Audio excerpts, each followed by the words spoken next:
On this episode, it's the better late than never review of Deadpool and Wolverine. Plus, we read some MCU fan theories featuring Captain America, Doctor Doom, and the Sacred Timeline. Finally, it'll be a Q&A to end the episode off, and yes, before you even ask, I'm about to make a name for myself here. It is time to convene. Unlock the doors. Set the table. For the love of everything that is good, we need our heroes to return and talk about movies and television. We need the Council of the Multiverse. On today's council, Isaiah M. Washington, you may now be seated and enjoy the show. let's fucking go. Here we are with a new episode of the Council. Like I said, we're bringing the podcast back. We're bringing it back strong. I'm thinking maybe we do weekly podcasts, maybe every Friday, Saturday. I don't know. We'll figure it out. We're going to try this format a little bit here on this episode. We're going to be doing a review of Deadpool and Wolverine. I know it's a couple weeks late, but I'll get to it. It's better late than ever, like I mentioned there in the bumper at the start. We're also going to be talking about a little bit of news.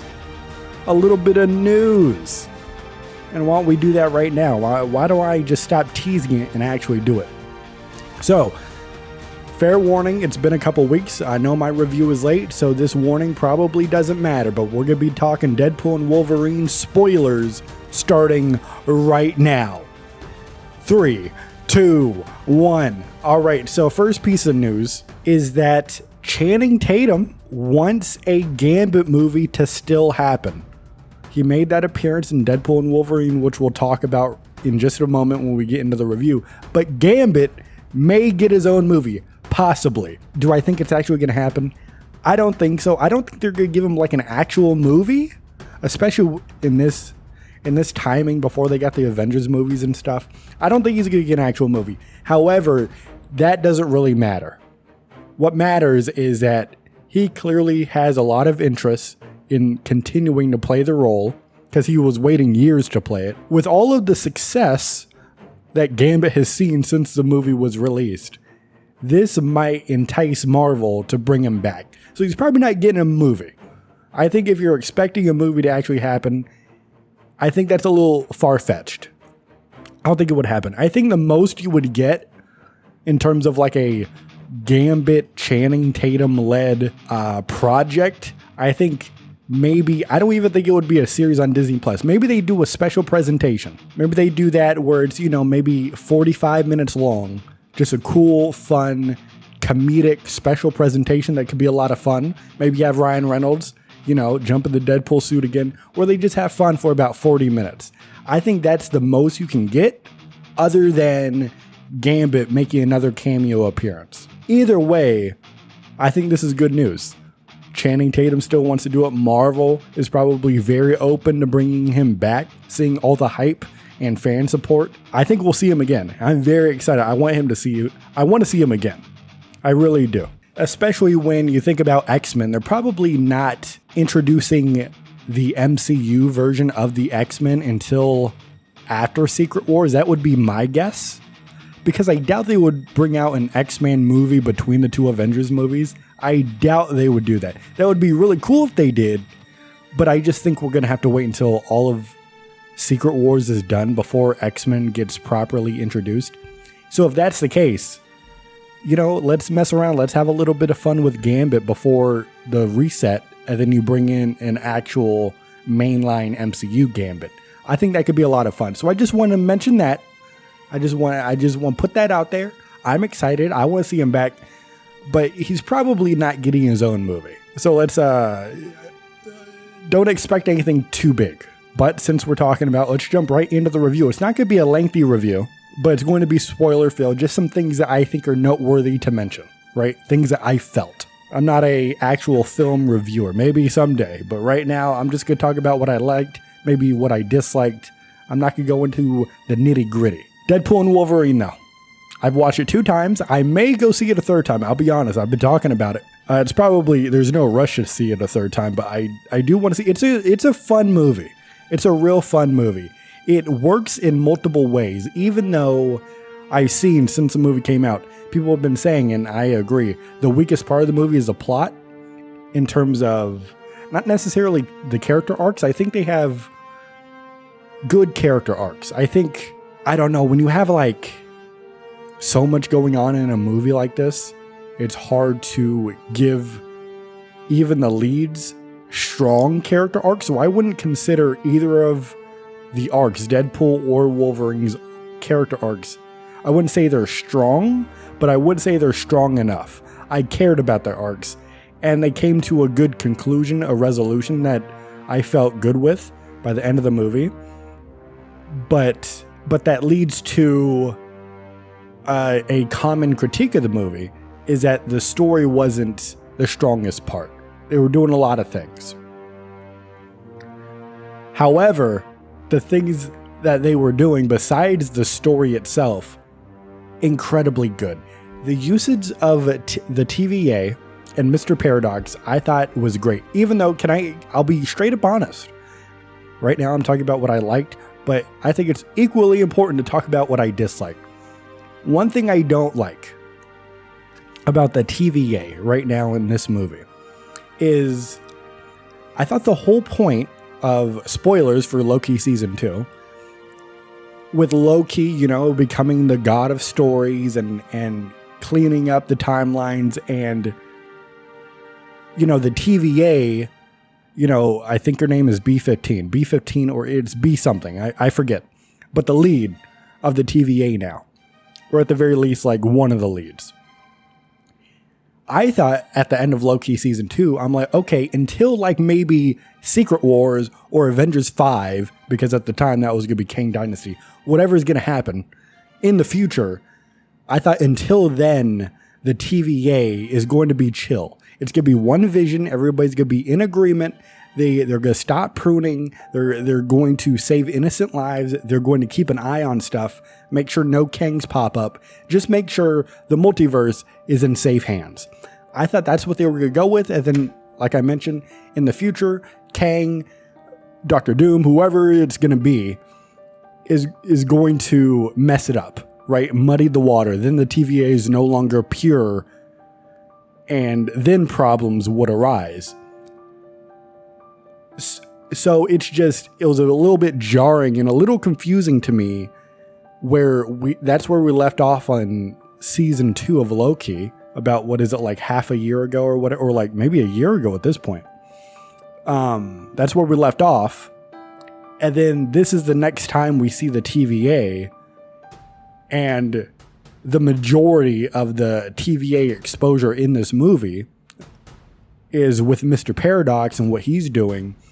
And he's just, the same thing that we saw in Loki season 2, these rogue agents of the TVA doing their own thing.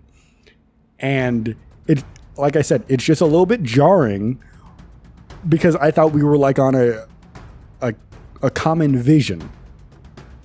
And then the next time we see the TVA, it's like, oh no, we still got rogue agents over here who have actual power to do things in the TVA.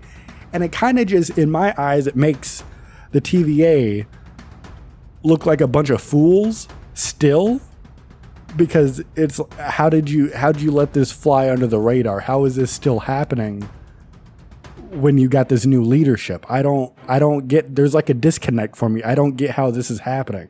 Like I said, I keep saying like I said, but like in the future, I would get it if stuff started to get muddied. But like this is the first time we've seen the TVA since it got cleaned up, and it's still pretty bad. I don't know.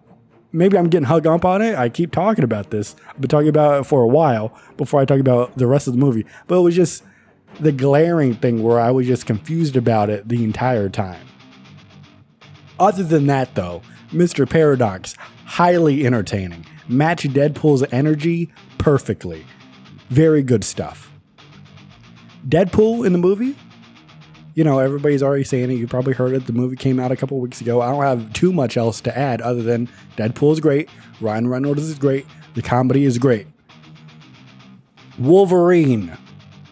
Man, he's so entertaining.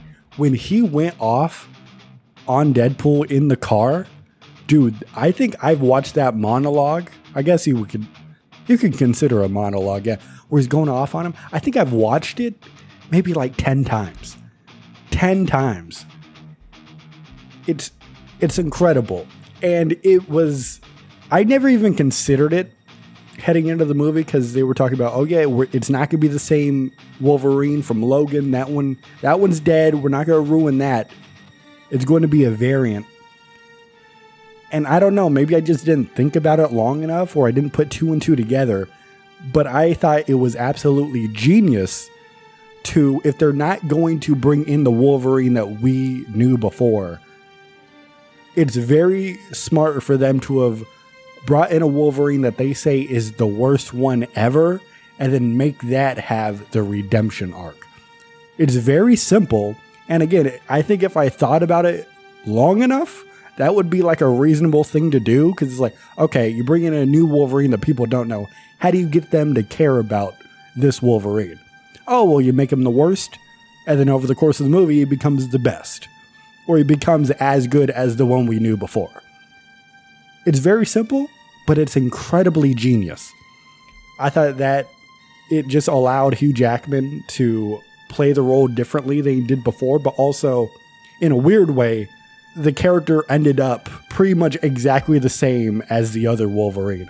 It was genius. And again, like I said earlier, each individual arc aren't like incredibly strong, but what they did with Wolverine, it's like they bypassed. It was very smart in how they did it. They bypassed having to build an entire arc from the ground up. So they were able to start like a couple steps ahead, but like it was earned. And then by the end of the movie, you're like, holy shit, hell yeah, dude. I'm a fan of this Wolverine now. Very impressive. I like that a lot. Cassandra Nova, the villain of this movie, or at least one of them, very entertaining. Again, we're talking spoilers. I'm not gonna preface it anymore.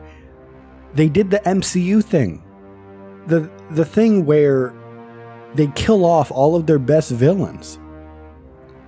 And I mean, I guess theoretically, there could be another Cassandra Nova. There could even be like a mainline MCU Cassandra Nova after we're introduced to the new X-Men, because, you know, it's not like, what is it, America Chavez, where she's the only one in the universe. There's no other Cassandra Nova, and then this one is in the void. That's not how this works.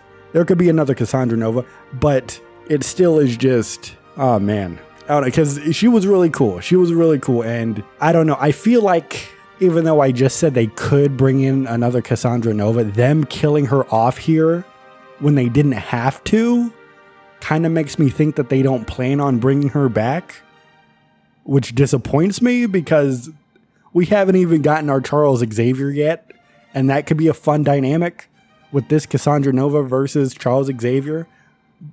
But I don't know. For this movie, she was very entertaining. I liked her a lot. She was very funny. She was very threatening. Yo, her power set it's kind of frightening how powerful she is. She's getting stabbed with adamantium claws by Wolverine. Literally laughs it off. She's getting shot. Doesn't even matter. Good stuff. She's out there rolling in Xavier's wheelchair just for the hell of it. She can walk. She doesn't need that wheelchair. She's just doing it to be an asshole. I thought that was fun. So good villain. Good villain, kind of, you know, I wish they didn't kill her off at the end, but good stuff. The only issue with her would be like towards the end, where I thought they were cooking, where she finds out Mr. Paradox turned on her.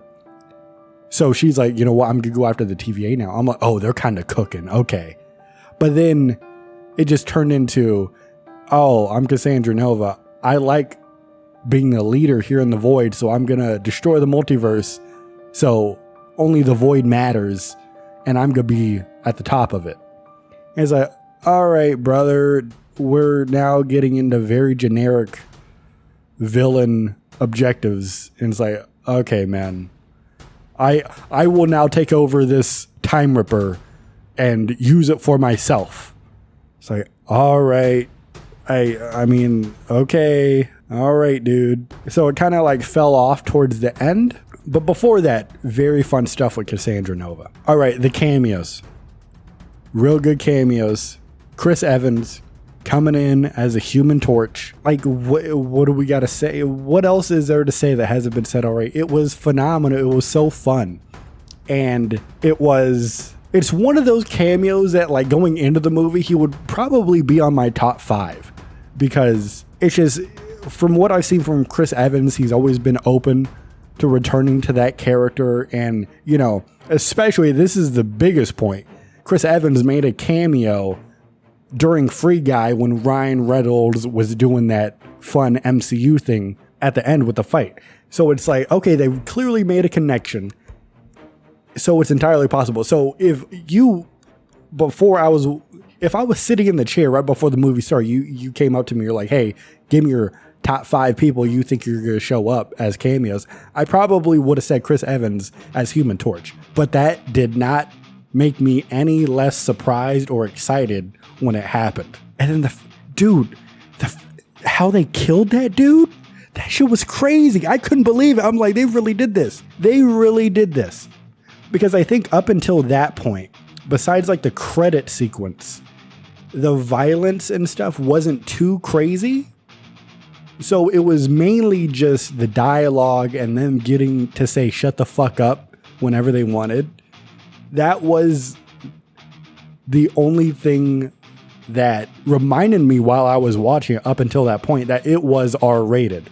So I guess like subconsciously, I'm just like, okay, I'm watching an MCU movie. You know, they're using curse words more than they do. And, you know, but, you know, I'm just in that MCU mindset because it isn't that drastically different. And then, she tore all of his skin off. I'm speechless talking about it. I'm just remembering watching it. It was crazy. And then he just collapsed and dude's fucking dead. And then come to find out that Deadpool wasn't even lying. I mean, he snitched him out, but this dude, Human Torch, really did say, and you can quote me. So Deadpool did. He didn't want to get killed, so he quoted him. But like that was crazy. A lot of fun. Very shocking. Very good cameo. And then later on we got Elektra, Blade, and we have Gambit showing up for the first time. And, Elektra's Elektra. It was cool. It was cool seeing Jennifer Garner in an MCU movie. I think I'm more excited about that than Elektra. But that was cool. That was cool to see her there. Especially when they did that Daredevil joke where it's like, oh, I'm sorry. It's fine. It's like the layers on that joke were hilarious. Blade popping up. Very surprising. Incredibly surprising. That would not have been on my list. If not, because they've been trying to make another Blade movie with another actor for years at this point. And then they bring in this Blade before they're able to put out their own Blade is wild. And then they make a joke about that in the movie. Dude, first of all, let's give a shout out to Kevin Feige and then the people over at Marvel. Because that takes a lot to be able to get joked about at that degree in front of everybody. Because, when people are talking about this Blade movie they're making, it's nothing but jokes. It's nothing but what the hell are they doing over there? Why is it taking so long? It's such a mess. And the fact that they allowed that to be joked about, I think is really cool. Very similar to the She-Hulk finale where, Jennifer basically just ran down the current state of the MCU. And it's like, it's cool how they're open to being laughed at like that. They're able to laugh at themselves. I think that's a lot of fun.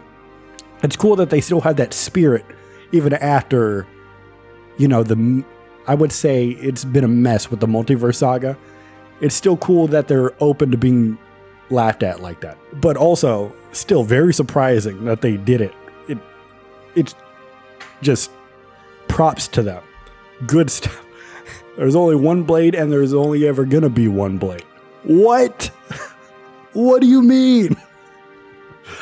Good stuff, man. Very good stuff. But my favorite, and I think a lot of people's favorite, behind Chris Evans, of course, I think that's number one.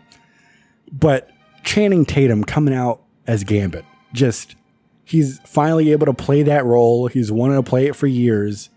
He was close to doing so, but the movie never got made. He's able to do so here, and he's just the biggest comic relief you've ever seen in your entire life.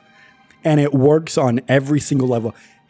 Everything he said, dude, I wonder how long from start to finish, I wonder how long it took them to craft all of the jokes he said and the jokes about him. Everything revolving around Gambit specifically in this movie, I want to know how long it took them to craft it, because it didn't take up a lot of time, but it's almost every single word had so much purpose to be entertaining and funny.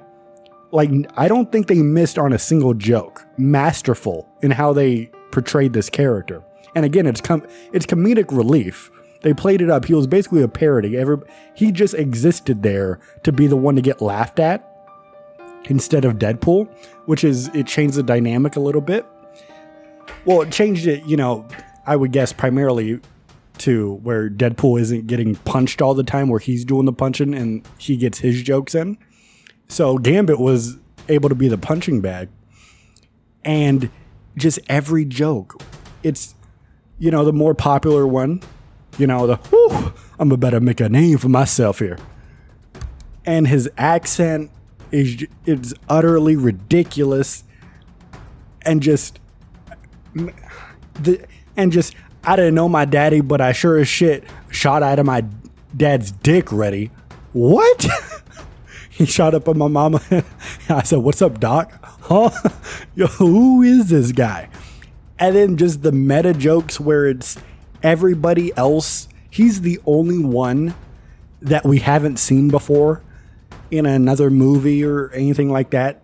He just exists here, and then they played it up to where it's like he doesn't remember where he came from, because technically he doesn't come from anywhere. He just popped up here. So he's just like, everybody's talking about, man, I gotta save my world, or my world was ruined. The people that I could have saved, or the people I wanted to save. And then like Gambit is like, or the people that I could have saved or would have saved. I don't know. I don't know where I come from. Sometimes I think I've always been here.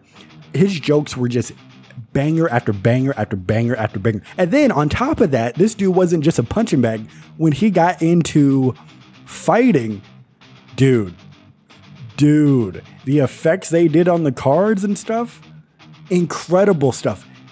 Not even a joke. Very exciting. I'm very excited with how they're going to portray Gambit when they introduce like the Prime X-Men into the MCU. Because seeing that, just keep this presentation. He's going to be less comedic and stuff, of course, but like in terms of fighting and his power set, keep that same presentation. You don't have to change anything about it. Just keep it like that. I'll be a happy boy. I'll be a happy boy. Yes, sir. Yes, sir. I'll be a happy boy if they keep it the same. So Gambit was fun. Another thing, I wouldn't say I dislike it. I'm still a little confused. Maybe I'll get an answer when I see it a third time. But at the start of the movie, where he meets with Happy Hogan, which again, also a very funny scene, cool Easter eggs, nice way to connect it. When he's meeting with him, they say it's Earth 616, so that's Prime MCU. And then afterwards, we jump into, the Deadpool / X-Men timeline, which is, what is it, like 10005, something like that. So it's a completely different one. I'm a little confused because when we jump into the Deadpool timeline where, he's no longer being Deadpool anymore and he's selling cars, and they're going with the story of, man, you hung up the boots, you just lost your motivation to be Deadpool once the Avengers rejected you. And that like caused the friction between he and Vanessa, and that's why they broke up. And I was just a little confused because that's happening in the Deadpool timeline, but like the meeting happened in 616. So do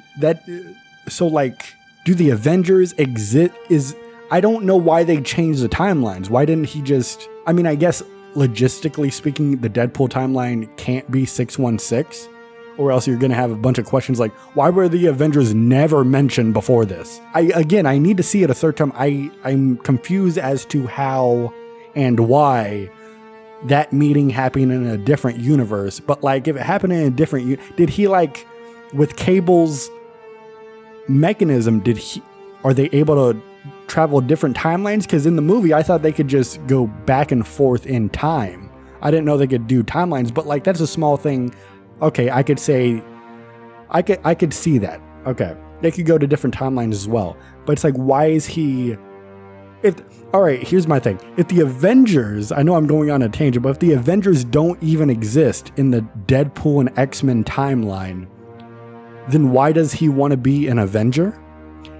And also, if the answer to that question is, oh, the X-Men didn't want him in his universe, so he traveled to a different one where there's another superhero team, and he wanted to travel to that one and be a part of that team.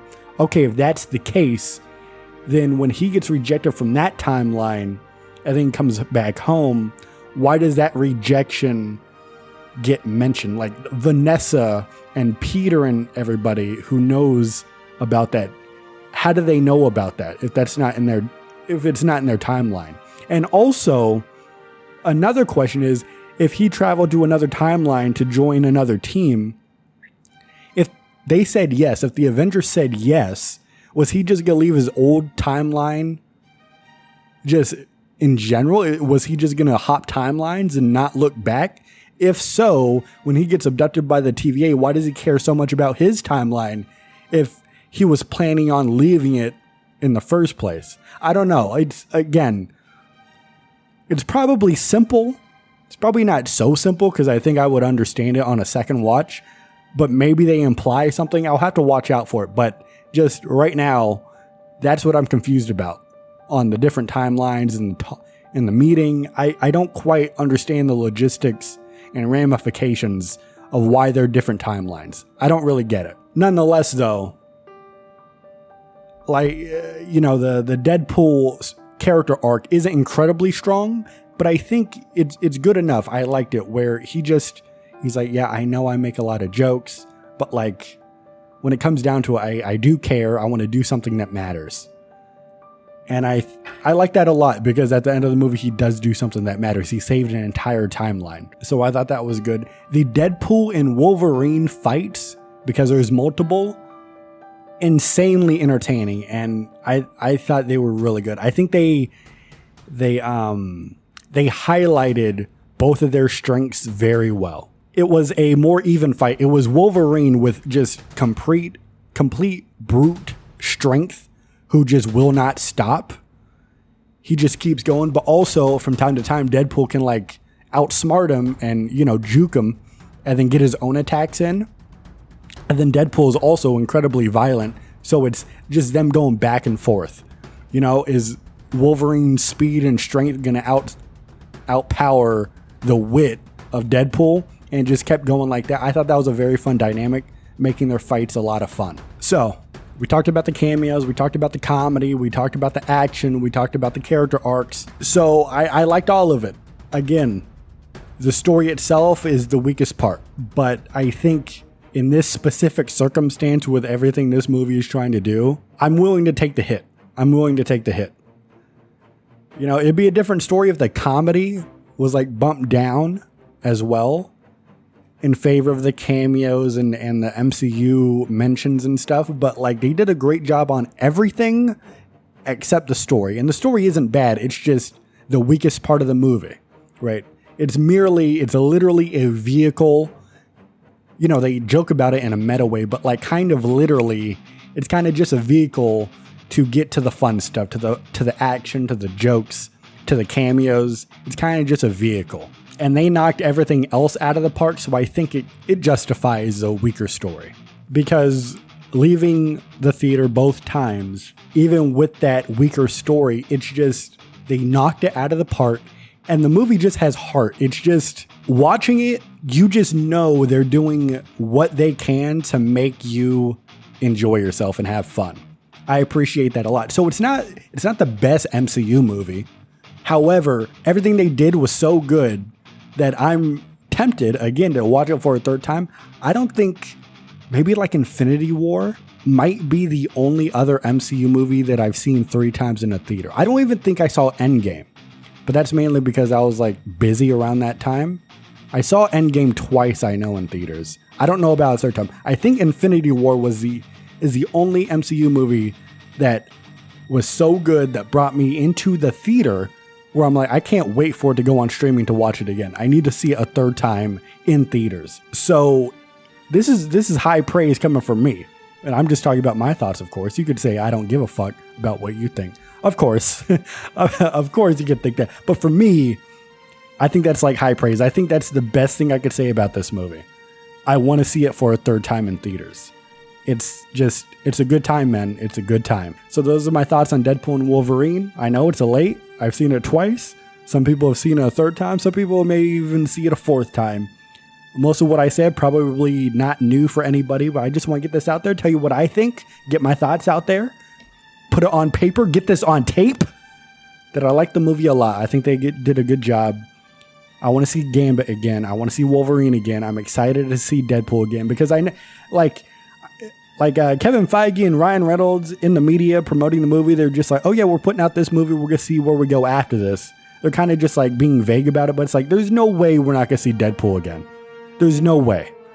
We're definitely going to see Deadpool again. I'm very excited to see Deadpool again. Ryan Reynolds just, everybody's talking about Wolverine, and they should.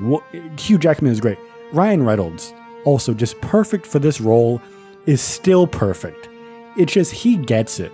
He gets it on a level that a lot of people just don't. I don't know if it's, you can't put too much stock into celebrities. We don't know these people at all. I don't know Ryan Reynolds at all.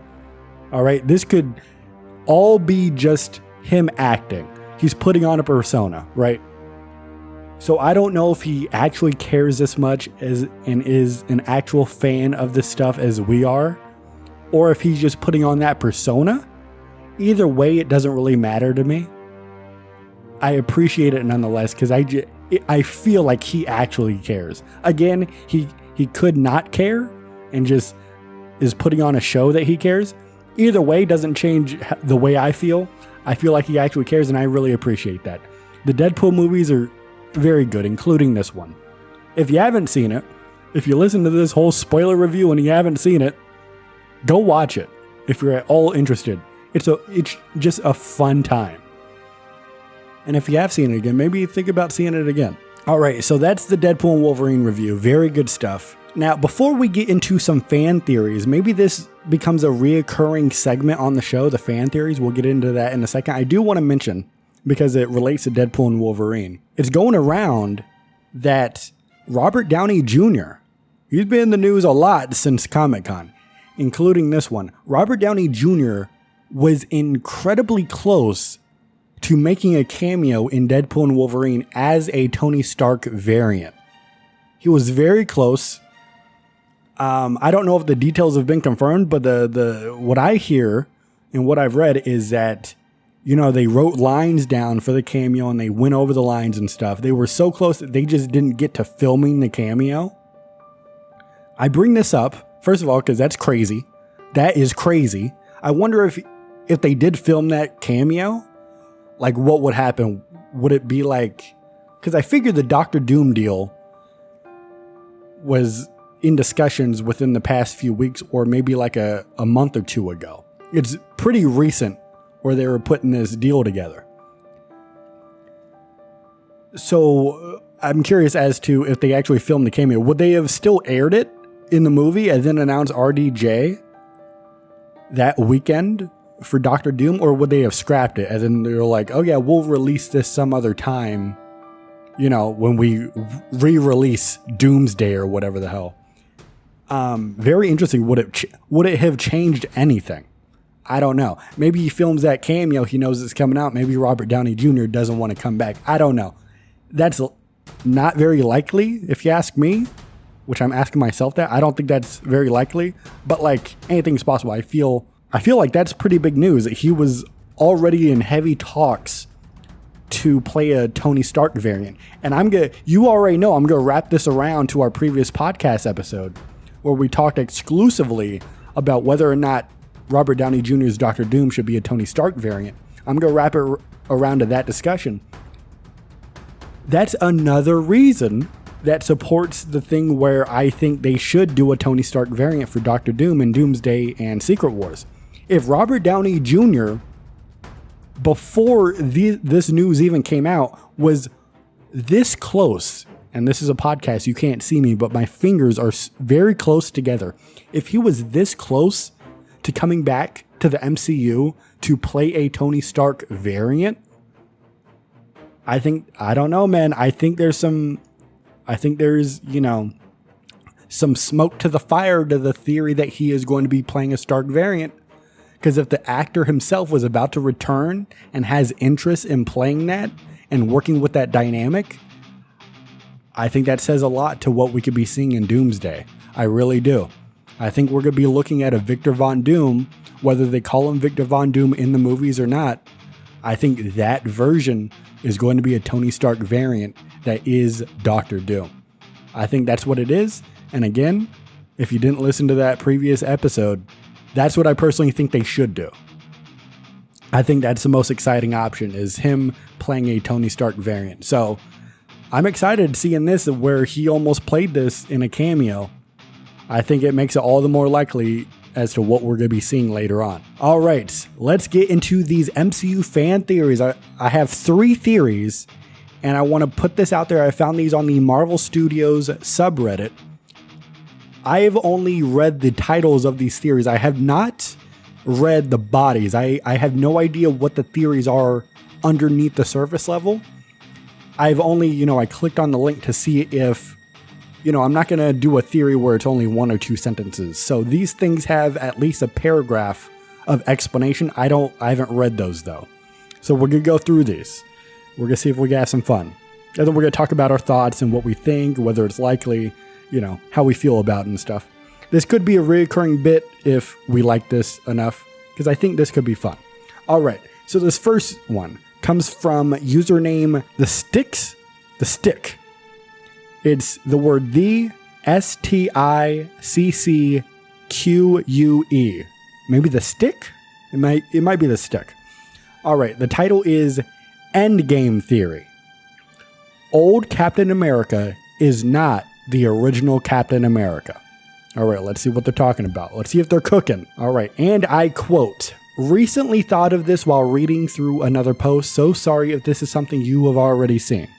So during the ending of Endgame, we see Steve didn't end up coming back and instead went on to live his life with Peggy. But the common critique is how it goes against the film's own established time travel logic. So what if the reason is because our original Captain America went on to live in another reality and doing the same stuff the other Cap in the universe, and doing the same stuff the other Cap in the new universe while the other lived in ours? Okay, that's how they wrote that. If it's a little jumbled, maybe it makes sense in a second. That's how they wrote that. This could explain why the shield he gives to Sam is different. That was his, that was his universe's shield, and how he got there without ever coming back through the machine.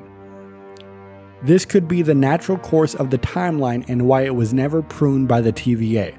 Because as with Loki, we can see visiting other realities is a normal part of a reality's history.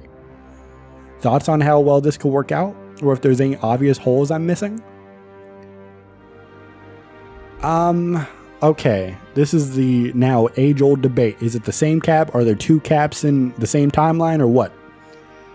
I do like how this person acknowledged that if it was the same Cap, it goes against how they established time travel in that movie. The only way he would live with Peggy is if it's in a different timeline, which I believe would be a branch, because that's how they explained it in Endgame. You create a change that becomes a branch. That doesn't change anything from the main timeline. That just creates a branch. So he was just living in a branch. Okay, that makes sense. All right, let me go over this again. So what if the reason is because our original Cap went on to live in another reality? Okay, so he's in a branch and doing the same stuff the other Cap in the universe, in the new universe. I'm not entirely sure what they mean by that. I'm thinking like he lived his life again as Cap in that universe. I think that's what they're trying to say. Or he just does the Captain America run all over again, while another lived in ours. Huh. That part doesn't make sense. Implying there's a second Captain America. The only way it would be a second Captain America is if the implication is when he went back to live with Peggy, he's literally going back to the past. Because otherwise there wouldn't be a need for a second Captain America. It would just be the one Captain America just disappeared one day. Or at least not one day as in like, he literally disappeared for like 2 minutes, right? That's what it would be. There would be no duplicate Steve Rogers. Because, I don't know, this theory is a little weird because this could explain why the shield he gives to Sam is different because it's from a different universe. But the shield thing makes sense, but the second Captain America one, that part of it doesn't make any sense. There wouldn't be a second Captain America. So, no matter what, it's the original Captain America. So I don't know. I don't agree with this theory. I don't think it's true. I think there's some holes in it. I think there's holes. The shield thing, I think if you take out the theory of another Captain America, I think it could work. If this theory is just explaining how he got the shield, right? But also it's weird because it could very easily be the same shield because Captain America left with his shield, the Pym particles, I believe, and Mjolnir. So, obviously he's not going to bring the hammer back because he took it back to bring it back to Thor. He's not coming back with the Pym particles. Or maybe he did, but we just didn't see it. And it could still be the same shield, the shield that he took back. He just kept it. Now, on the other timeline, the branch timeline, there are definitely two Captain Americas. So I don't know if they're trying to say he took like the duplicate shield from that timeline, but also why would he lose the first one? And then if so, if this is all this theory is, it doesn't really matter which shield it is. I don't know. I don't know about that one. The stick, I see where your head's at. I don't really agree with it. I don't really know what the point of the theory, except for saying the shield is a duplicate. But even then, does it really matter? Does it really matter if the shield is a literal shield he had before? I don't know. I don't know about that one. I don't know. Not a bad one though. All right, moving on. This next one, we have two more. All right, here's the second one. Comes from Scared Ferret 5792. The title is Theory. RDJ's Doctor Doom is basically a Tony Stark variant who is MCU 616/Sacred Timeline was revealed to have been adopted by Howard and Maria Stark, thus becoming Tony Stark. This is gonna ruffle some feathers. Let's get into it. What they gotta say. And I quote, "This is a really far-fetched theory, but what if the MCU 616, it is revealed that Howard Stark's wife tragically had a miscarriage, and that the child mentioned in Endgame, in parentheses, Tony and Howard's conversation in the past, is not actually Tony. And after the tragedy, Howard and his wife enrolled for adoption, and after some time, adopted a gypsy infant from a small Eastern European country called Latveria. Thus, that child became Tony Stark we know and love, who died defeating Thanos, saving the universe. So what if, in an alternate universe, Howard and Maria did not adopt a child who, possessing the same brilliant qualities, went on to become a powerful dictator of Latveria under a different name of Victor Von Doom?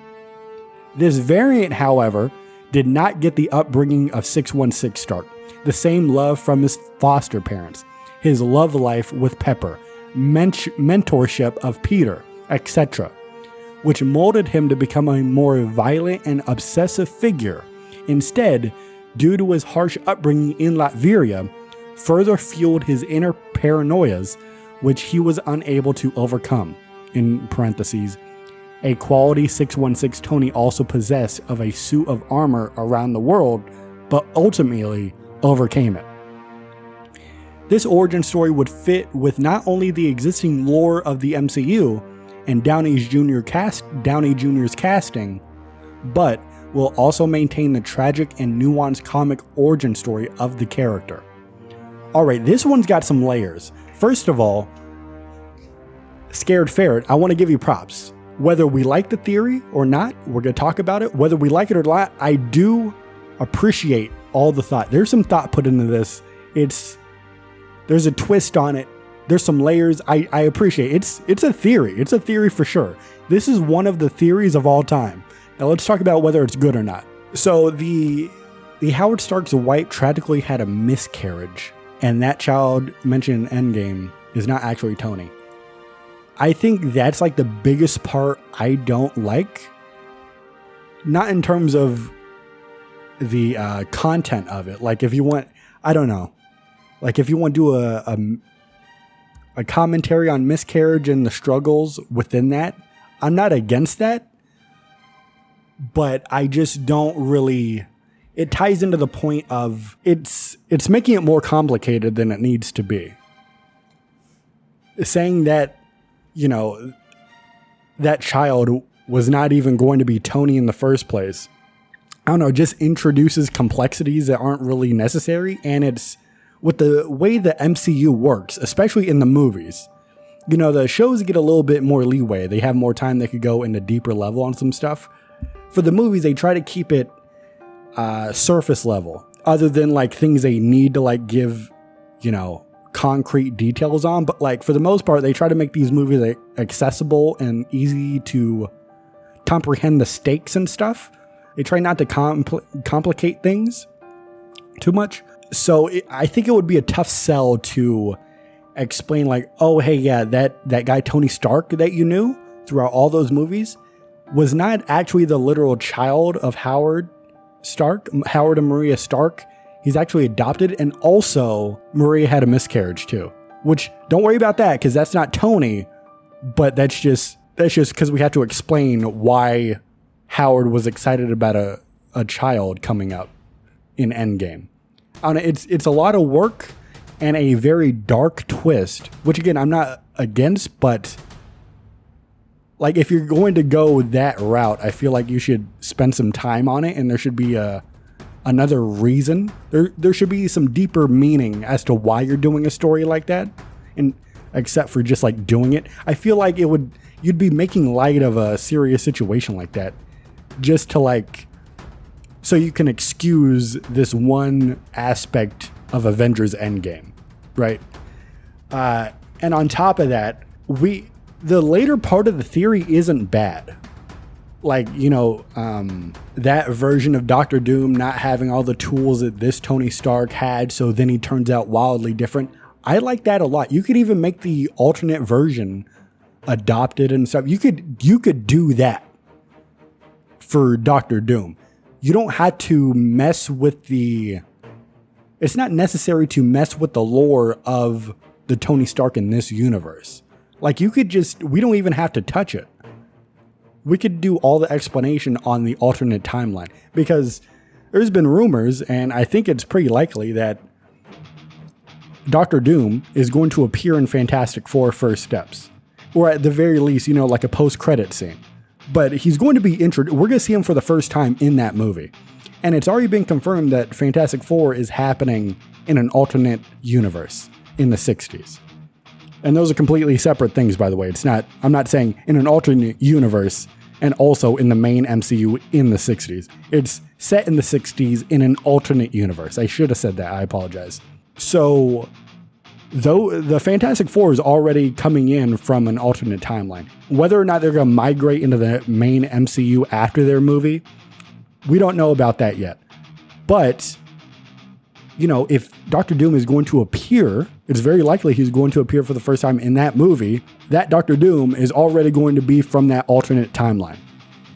I doubt they're going to, like I said, they try to keep these movies simple. I don't think they're going to spend most of the time in an alternate universe in Fantastic Four, and then at the very end, or even at a post-credit scene or what, whenever we see Robert Downey Jr. show up as Doctor Doom, I doubt they're going to be like, oh, you know what? Now we're in the main MCU. Oh, you know what? Not only is that a huge change that you have to adapt to now, you know what? Now that we're in that main MCU, now we're going to build up Victor Von Doom.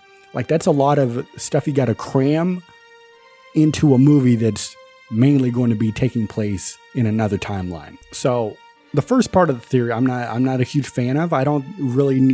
It's not really needed. It's not necessary to do. But the later part, I like it. I like it. He could be adopted.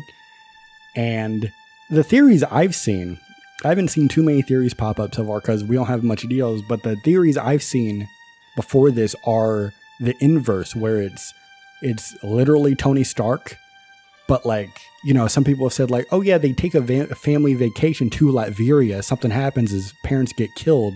Maybe that's where the Winter Soldier gets him. So it's different than the main MCU. So Winter Soldier kills his parents in Latveria. He gets adopted there, becomes Victor Von Doom that way.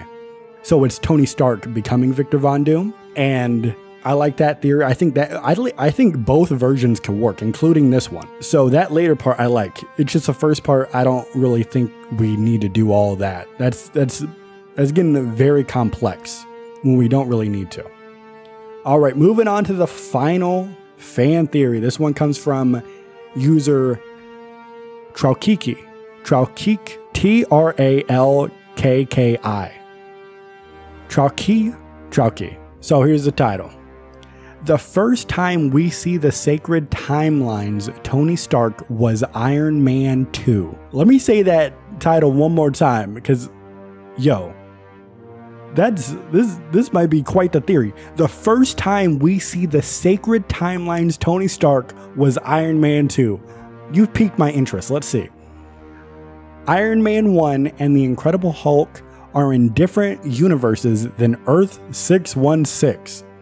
We don't learn this until the climax of Avengers Secret Wars. I don't know about that one.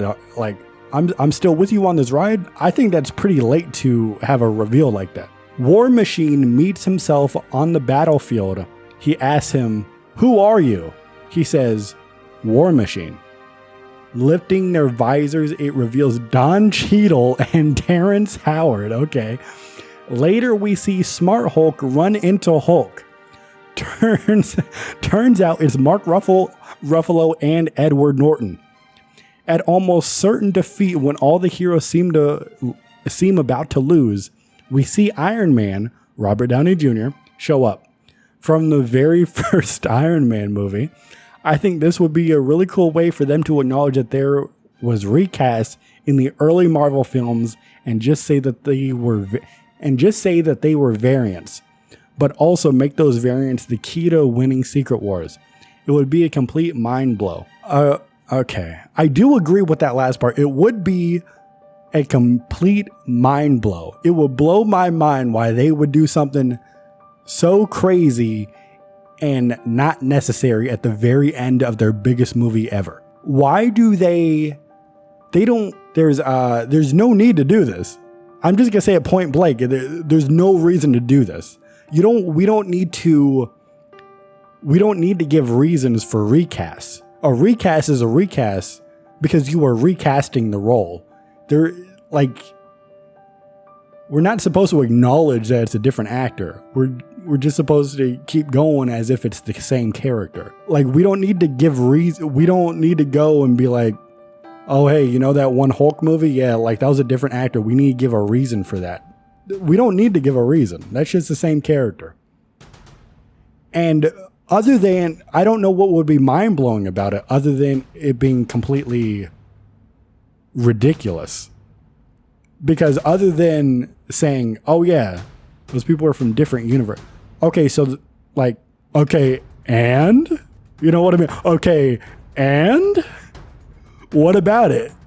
Why are they variants? What how does that change the timeline? What difference does it make? Like, it's either, oh yeah, everything still played out the exact same way, except, you know, this one movie takes place in a different timeline. It's like, why? But why though? I don't know, man. I'll be honest, when I saw the title, I thought this was going to be like I thought it was going to be an interesting theory, but it was just, oh yeah, it's recast. So then they could just be like, oh, you're different. Okay. They're playing the same character. It's a recast. It's the same character. Yeah, I'm not sure about that one, dog. I don't know. I think I'll have to give that one a thumbs down. I don't know, man. I'm not going to let you into my kitchen. You can't cook anymore. I'm sorry. You got to do some practicing before you step back into the kitchen. All right. Those were some fun theories. That was pretty fun. I think we'll bring that back. That was cool to talk about.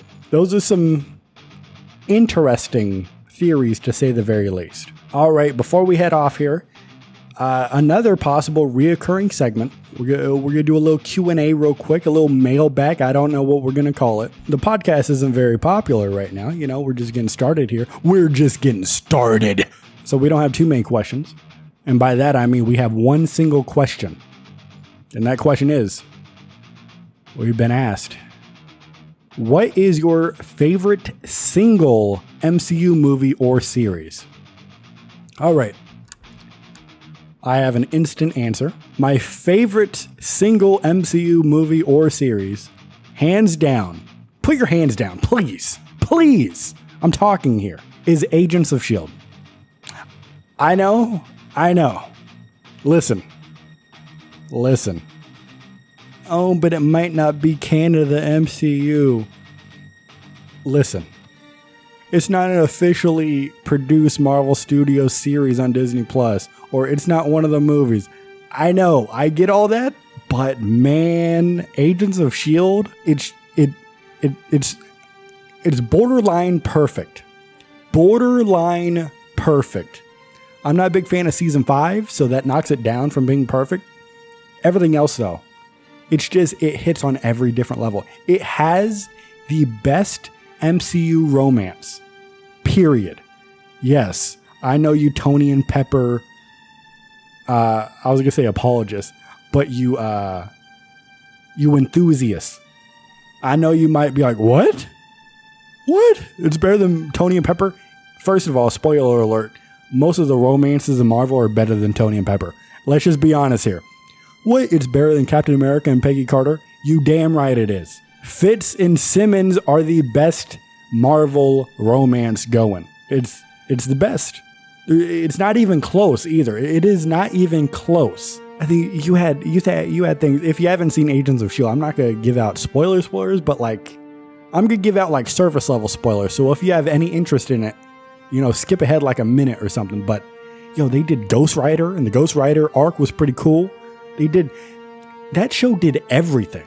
It did space travel. It did time travel. It did overthrow the establishment story. They did double crosses. They did life model decoys. Who can you trust? They did alternate realities, pretty much. Did I already say space travel? They did space travel. They did time loops. They did it all. Phil Coulson at the head of it. It's just, all the characters are entertaining. I like all of them. And yes, Daisy Johnson started off rough. I did not like her whatsoever. By the end of the show, I am a Daisy Johnson fan. That show is incredible. By far my favorite MCU thing. And that speaks volumes to that being my answer, because it's not even like prime. It's not even, I don't even think it's a literal MCU. They're probably never going to mention it in a movie or a Disney Plus series. They're probably never going to mention it. But that's just how good it is, that I still think of it in the MCU and it tops everything. Yeah, and yes, I'm including Avengers Infinity War and Endgame. I'm a big Endgame guy, by the way, gotta mention. I like Endgame better than Infinity War. I'm one of those people. Yeah, I'm that guy, pal. I'm not saying anything is bad, but I'm just saying that's how good Agents of S.H.I.E.L.D. is. As a collective, in terms of what they did, they just did so much, and so much of it was good that it's just the best. It is the peak for me. it is the peak. So that is my answer. That is my favorite single MCU or MCU adjacent movie or series. Agents of S.H.I.E.L.D. If you have not watched it, or maybe you just watched like, the first few episodes and you found out like, oh, it's not like literally connected to the MCU. It's kind of its own thing. I think you like dipped out. I implore you, give it a second chance. Maybe just like check out the first 2 seasons. I mean, I argue that the show gets better after the 2 seasons, but other people say that like season 2 is their favorite season. So that's how good that the show is, that the people who even disagree on what the best seasons are all agree that it's just, all of it's incredibly good. I recommend it. It is so good.